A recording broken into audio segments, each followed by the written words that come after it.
সুপ্রিয় শিক্ষার্থী, স্বাগত জানাচ্ছি টপোলজি ও ফাংশন বিশ্লেষণের একাদশ লেকচারে। আমি আছি তোমাদের সাথে নিহার রঞ্জন বক্সী, সহকারী অধ্যাপক গণিত, কুষ্টিয়া সরকারি কলেজ, কুষ্টিয়া।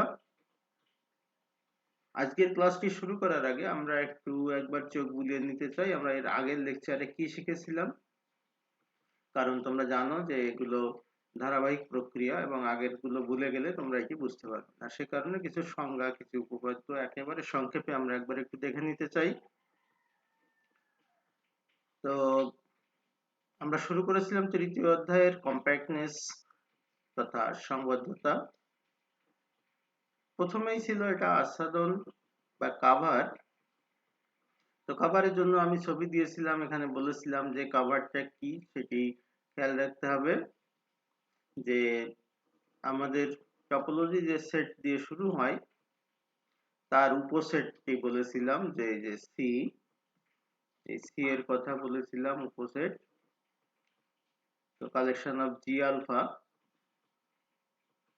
এটা হচ্ছে এ এর আচ্ছাদন বলা হবে যদি এই যে subset of union of G alpha হয়, অর্থাৎ এ যদি জি আলফা গুলোর সংযোগের ভিতরে থাকে বা তাদের সাবসেট হয় তাহলে এটা আচ্ছাদন বলে। আর এদেরকে উন্মুক্ত বলা হয় তখন যখন এই যে এগুলো উন্মুক্ত হয়, প্রত্যেকটা সদস্য যদি উন্মুক্ত হয় তাহলে উন্মুক্ত হয়, আর বদ্ধ হলে সবাই বদ্ধ হয়, সসীম অসীম হয়। উপ আচ্ছাদন বলে কাকে? সি স্টার দিয়ে প্রকাশ করেছিলাম আমরা।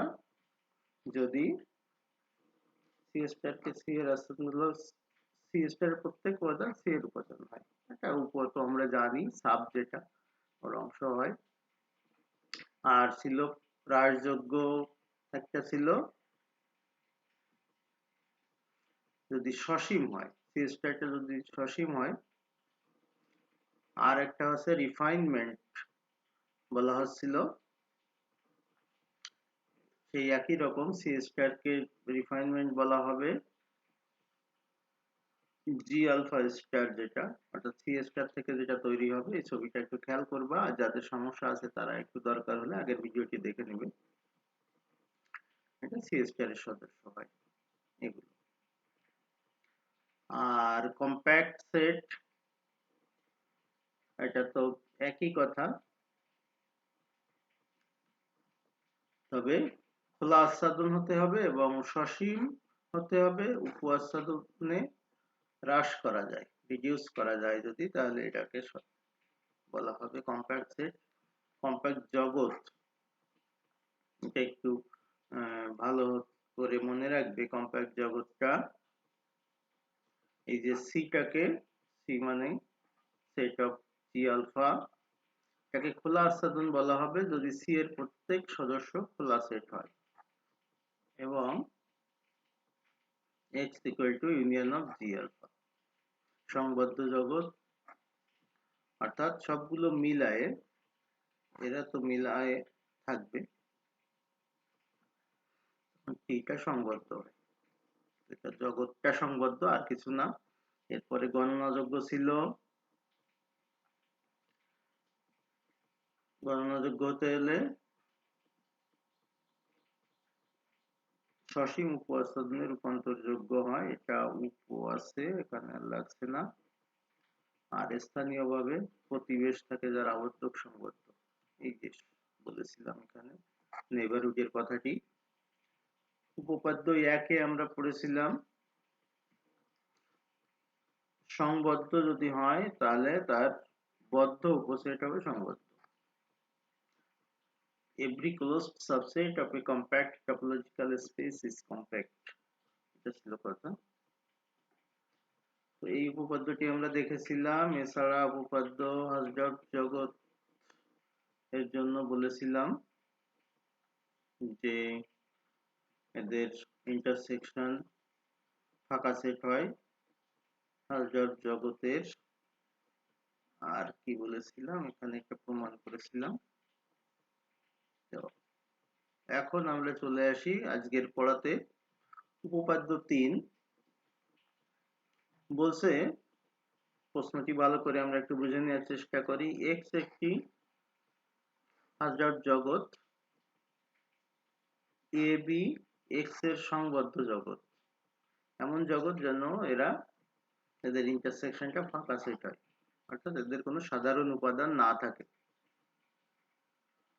যদি এরকম হয় তাহলে এক্স এর দুটি খোলা সেট জি এইচ বিদ্যমান থাকবে, যেন জি ইন্টারসেকশন এইচ ফাঁকা সেট হবে, H a subset of G এবং B is a subset of H. তার মানে হলো আমাদের এটি যদি এ হয় এবং এটি যদি বি হয়, এদের ইন্টারসেকশন ফাঁকা হবে, তাহলে এ থেকে একটা সাবসেট পাবো আমরা জি, বি থেকে আর একটা সাবসেট পাবো এইচ, যেন এই জি এবং এইচ এর ইন্টারসেকশনও ফাঁকা সেট হয়। এটা হচ্ছে কথা। ছবিটা মোটামুটি এখানে দেওয়া আছে। আচ্ছা, তাহলে এটা সোজাই আছে, তো তারপর আমি একটু দেখাই। বলছে আমি এ এক্স এর এক্স নিলাম এ থেকে, তাহলে এক্স যদি এর ভিতর থাকে, যেহেতু এরা নিশ্চিত এদের কোনো সাধারণ উপাদান নেই, তাহলে এক্স বি তে থাকতে পারবে না। তাহলে এখান থেকে দুটো উপাদান নিলাম, x belongs to G x আর B is a subset of H x. তাহলে জি এক্স এবং এইচ এক্স এদের ইন্টারসেকশন ফাঁকা সেট হবে। এটা ক্লিয়ার, এটার ভিতর কোনো সম্পর্ক নেই বা এদের সাধারণ উপাদান নেই। যেহেতু ফাঁকা সেট হলে এটা খোলা আচ্ছাদন হয়, ওপেন কভার হয়। এখন এর অসীম সংখ্যক বিন্দু, যেহেতু খোলা সেট তাহলে অসীম সংখ্যক বিন্দু থাকবে, যেন এই যে subset of union of gx1 gx2 etcetera এরকম। এইটাকে জি ধরছে এবং এইচ এর উপাদানগুলোর ইউনিয়নকে এইচ ধরছে, তাহলে জি এবং এইচ দুইটাই খোলা সেট এবং এই যে সাবসেট অফ জি এবং বি যে সাবসেট অফ এইচ। এখন আমাদের প্রমাণ করতে হবে এইটা, যদি ওয়াই জি এর সদস্য হয় তাহলে ওয়াই জি এক্স আই এরও সদস্য হবে, জি এর সদস্য যদি ওয়াই হয় তাহলে এইচ এর সদস্য হবে না। তো ওয়াই এইচ কোনো প্রকার এইচ এর সদস্য হবে না, তাহলে ওয়াই যদি এইচ এর সদস্য না হয় তাহলে ওয়াই জি এর সদস্য হলো কিন্তু এইচ এর সদস্য হলো না। যদি না হয় তাহলে এদের ইন্টারসেকশনটা ফাঁকা সেট হবে। এটা খুব সোজা কাজ, আমাদের সেটের সিম্পল কথাবার্তা। আশা করি তোমরা এটা বুঝতে পারবে। এবার উপপাদ্য 4-এ চলে যাব আমরা। 4-এ বলছে যদি কম্প্যাক্ট সেট হয় তার কন্টিনিউয়াস ইমেজ এটা কম্প্যাক্ট হবে। কন্টিনিউয়াস ইমেজ, কম্প্যাক্ট সেটের কন্টিনিউয়াস ইমেজ কম্প্যাক্ট হবে, এটা হচ্ছে কথা। তো দুইটা টপোলজিক্যাল জগৎ আমরা ধরে নিছি, এক্সটি এবং ওয়াইটি স্টার, আর এক্স সেট থেকে ওয়াই সেটে এখানে একটা হচ্ছে কন্টিনিউয়াস ম্যাপিং। কন্টিনিউয়াস এর কথা বলেছিল। এখন এক্স এর একটি সংবদ্ধ সেট কম্প্যাক্ট সেট নিয়ে নিলাম আমরা এ, ছবিটা ভালো করে খেয়াল করো, এ নিলাম। এখন এর যে ইমেজ হবে সেটা কম্প্যাক্ট, এটাই আমাদের প্রমাণ করতে হবে।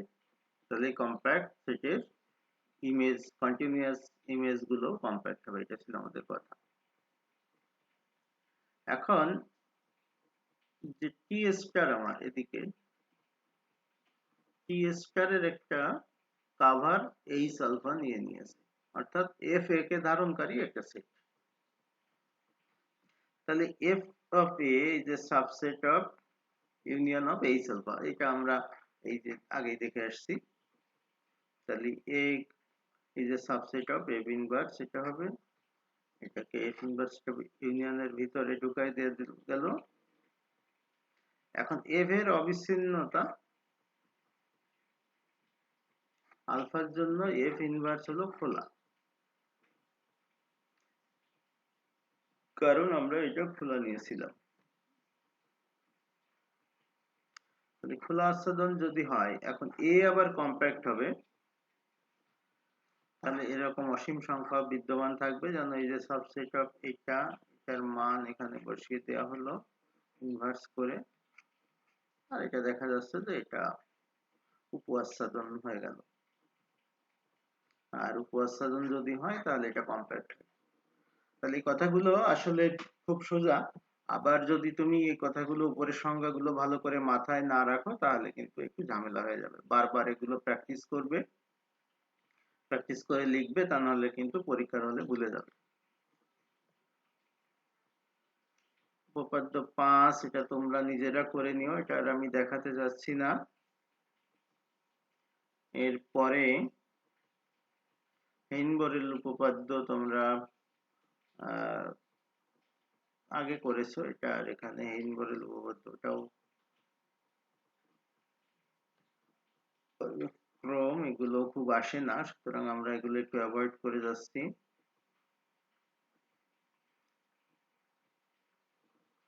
সরাসরি আমরা উদাহরণ মালায় চলে যাই, আর উপপাদ্য পড়া লাগবে না, এই উপপাদ্যগুলো পড়লেই হবে।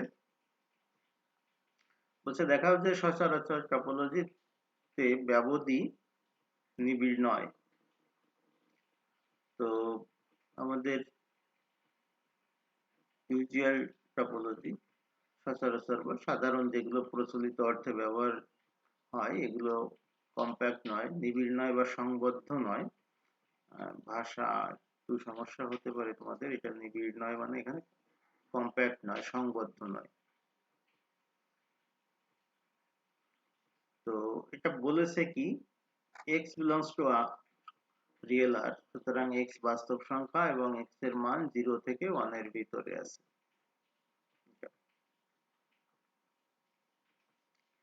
তো এর জন্য আমরা একটা ধরে নিলাম, যেহেতু শুরু হচ্ছে 0 তে, শেষ হচ্ছে 1 এ, তাহলে আমরা এই যে 1 minus 1 by n plus 1, n tends to যদি ইনফিনিটি হয়, তাহলে এখানে কিন্তু আসলে এটা দাঁড়ায় 1 minus 1 by infinity plus 1, তার মানে 1 minus 1 by infinity, 1 minus 0, 1। তাহলে এটা আসলে আলটিমেটলি দাঁড়াচ্ছে 0 থেকে 1। আমাদের কাজের সুবিধার্থে এটা একটু ফরম্যাট করে নিয়েছি। তো n এর মান যেটা এখানে বলা আছে, n এর মান ইনফিনিটি দিলে এটা 0 থেকে 1 হয়, সুতরাং এটা একটা ওপেন কভার। এখন সি স্টার নিলাম সসীম। সসীম উপসংগ্রহ, আমরা সেই সংজ্ঞার কথা আবারও মনে করি, যে সংজ্ঞা অনুযায়ী এটা সসীম উপসংগ্রহ। তো যেখানে GNI টা আবারও এভাবে ধরে নেওয়া হয়েছে। এখন এই যে n গুলো, n এর যে বিভিন্ন রকম মানগুলো, তার ভিতর সব থেকে বড়টাকে n নট ধরছি, ম্যাক্সিমাম। এগুলোর ভিতর যেটা ম্যাক্সিমাম, এটা যদি হয়, তাহলে ম্যাক্সিমামটা সি স্টার দ্বারা আচ্ছাদিত নয়। কেন সি স্টার দ্বারা আচ্ছাদিত নয়? কারণ এটা সব থেকে বড়। সব থেকে বড় যদি হয়, তো সব থেকে বড় হলে এটা অসীম হতে পারে। এখানে অসীম হওয়ার ফলে 1 মাইনাস 0, তাহলে এটা 1 থেকে 1, তার মানে একটা বিন্দু। এই একটা বিন্দু হওয়ার কারণে এটা আবার সি স্টার দ্বারা আচ্ছাদিত নয়। তাহলে 1 যদি সি স্টার দ্বারা আচ্ছাদিত না হয়, তাহলে পুরোটাকে কভার করে না। যদি পুরোটাকে কভার না করে, তাহলে এটা কম্প্যাক্ট নয়, নিবিড় না বলে কম্প্যাক্ট বলতে পারো। তাহলে এখান থেকে বলে দিতে পারি যে এটি কম্প্যাক্ট নয়। তো এইটা উদাহরণ 1 গেল। এখানে একটা উদাহরণ দিতে বলছে, এটা দেখতে পারো যে একটা কম্প্যাক্ট স্পেসের উদাহরণ দিতে বলছে, যেটা হাসডর্ফ নয়। এখানে একটা উদাহরণ দিয়েছে x হচ্ছে abc এবং টপোলজি টি x হবে, ফাঁকা সেট হবে, a এবং ab নেওয়া হয়েছে। এটা একটা উদাহরণ হিসেবে নেওয়া হয়েছে, অন্য উদাহরণ নেওয়া যেতে পারে। বলছে টি এর খোলা সেট সসীম, এটা আমরা দেখতে পাচ্ছি সসীম, তাহলে এর উপ আচ্ছাদন যেটা হবে সেটাও সসীম হবে, তাহলে x হবে সংবদ্ধ। তাহলে a আর b কে ধারণকারী নিঃছেদী, এটা অর্থাৎ এদেরকে ইন্টারসেকশন ফাঁকা সেট, এরকম খোলা সেট পাওয়া যাবে না। খোলা সেট নয় বলে এটি অবশ্যই আমাদের হাসডট জগৎ নয়। এখানে আরেকটা উদাহরণ বলছে সংবদ্ধ কিন্তু বদ্ধ না, কম্প্যাক্ট কিন্তু ক্লোজ না। এই উদাহরণগুলো তৈরি করে দিলেই হয়। এখানে একটা উদাহরণ দিয়েছে সেটগুলো নিয়ে, এ সংবদ্ধ, এটা সোজা, আর এখান থেকে দেখার মতো কিছু নাই। তাহলে আমাদের এই চ্যাপ্টারটি মোটামুটি এরকম, আর অবশ্যই ভালো করে সংজ্ঞাগুলো পড়বে। এখান থেকে অল্প ছোট চ্যাপ্টার, এখানে তেমন কিছু আসলে আলোচ্য নাই, সুতরাং তোমাদের সমস্যা হওয়ার কথা না, উদাহরণগুলো দেখবে। এরপরে প্রোডাক্ট স্পেস আমরা 3b আছে, 3b তে আজকে আমরা যাব না, যাওয়া যায়, 3b টা শেষ করে দেওয়া যায়, অল্প একটু সময় নিলেই হয়ে যাবে। তো গুণফল টপোলজি, প্রোডাক্ট স্পেস এবং গুণফল জগৎ, দুইটা টপোলজিক্যাল জগৎ x1 x2 এবং টপোলজিটা t1 এবং t2, তাহলে এদের ক্রস গুণফলকে বা কার্টেসিয়ান গুণফলকে গুণন টপোলজি বলে সংজ্ঞাটা। অর্থাৎ দুইটা টপোলজির যে সেট তাদের কার্টেসিয়ান প্রোডাক্ট, যেটা কার্টেসীয় গুণজ, সেগুলোকে নিয়ে যে টপোলজি গঠিত হয় সেটি হচ্ছে প্রোডাক্ট টপোলজি।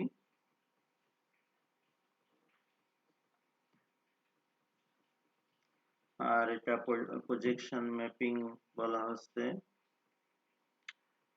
সাধারণ জিনিস, আলেকজান্ডার সাববেস লেমা। তো একটি টপোলজিক্যাল জগৎ সংবদ্ধ হবে যদি এবং কেবল যদি x এর উপবৃত্তি আচ্ছাদনের সসীম উপ আচ্ছাদন থাকে। যাই হোক, এটা ক্লাসে না আমরা উপপাদ্যে চলে যাই, সেটা বলছে দুটি হাসডট জগতের গুণন জগৎ হাসডট হবে। তো আমরা xt1 yt2 এরকম দুটি হাসডট জগৎ নিয়ে নেব, দেখা হচ্ছে এদের গুণফল বা কার্টেসিয়ান প্রোডাক্ট, এটা হাসডট জগৎ হবে। এখন বলছে যে দুইটা ভিন্ন ভিন্ন বিন্দু যদি x1 y1 হয় এবং x2 y2 হয়, তাহলে x1 এবং x2 কখনো সমান হতে পারে না এবং y1 এবং y2 কখনো সমান হতে পারে না। এটা ক্রস প্রোডাক্টের গুণফল, এটা সিম্পল ক্রস প্রোডাক্ট। এখন যদি x1 আর x2 অসমান হয়, প্রথম যে হাসডট জগৎটি, এখানে x1 এবং x2 এর খোলা প্রতিবেশ, g1 খোলা প্রতিবেশ, g1 এবং g2 বিদ্যমান থাকবে। হাসডট জগতের সংজ্ঞা অনুযায়ী আমরা জানি যে এদের ইন্টারসেকশনটা ফাঁকা সেট হবে। এখন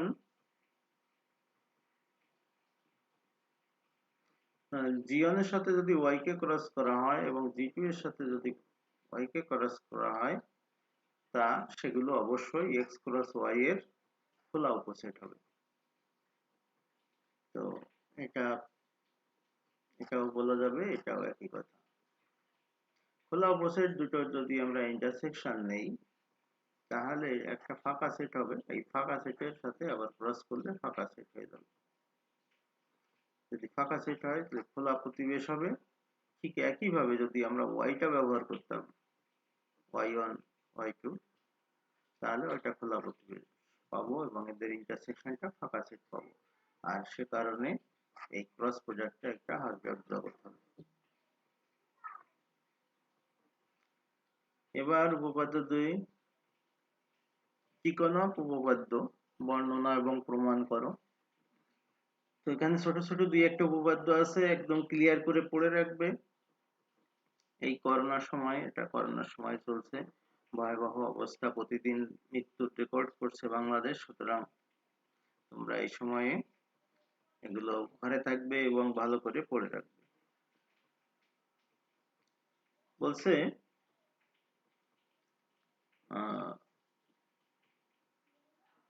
টপোলজিক্যাল জগৎ এক্স আলফা টি আলফা, তার মানে x1 t1 একটা টপোলজিক্যাল জগৎ বা একটা টপোলজি, x2 t2 আরেকটি টপোলজি, x3 t3 আরেকটি টপোলজি, সবগুলো মিলে একত্রে এরা একটা টপোলজিক্যাল জগৎ, যাদের গুণন জগৎ হচ্ছে xt, যেখানে x equal to product alpha of X alpha.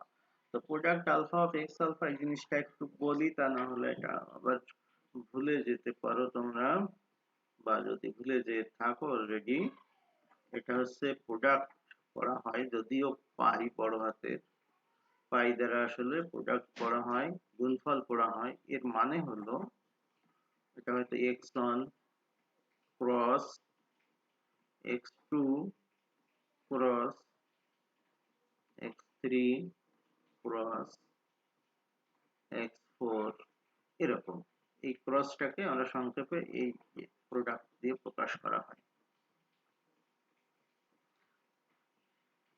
এখন বলছে x সংবদ্ধ হবে, অর্থাৎ এটি সংবদ্ধ হবে যদি এবং কেবল যদি x আলফা সংবদ্ধ হয়, অর্থাৎ x1 সংবদ্ধ হয়, x2 সংবদ্ধ হয়, x3 সংবদ্ধ হয়, তাহলে এরা।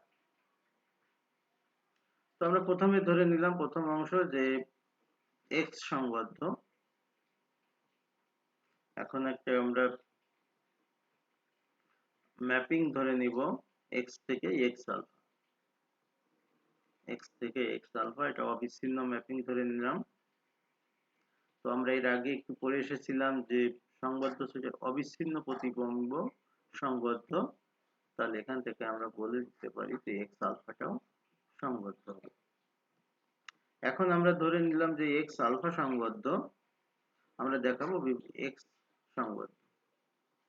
একটা বি স্টার নিয়ে নিলাম আমরা, এই যে এখানে বি স্টার বিপরীত ম্যাপিং এটা নিলাম। এই যে আলেকজান্ডার উপপাদ্যের লেমা দ্বারা এই জিনিসটা এখানে আছে, সুতরাং এটা একটু কাজে লাগাতে হচ্ছে আমাদের। আলেকজান্ডার উপপাদ্যের লেমা সসীম উপস্থাপন হয়, সুতরাং এটা একটু পড়ে নিবে।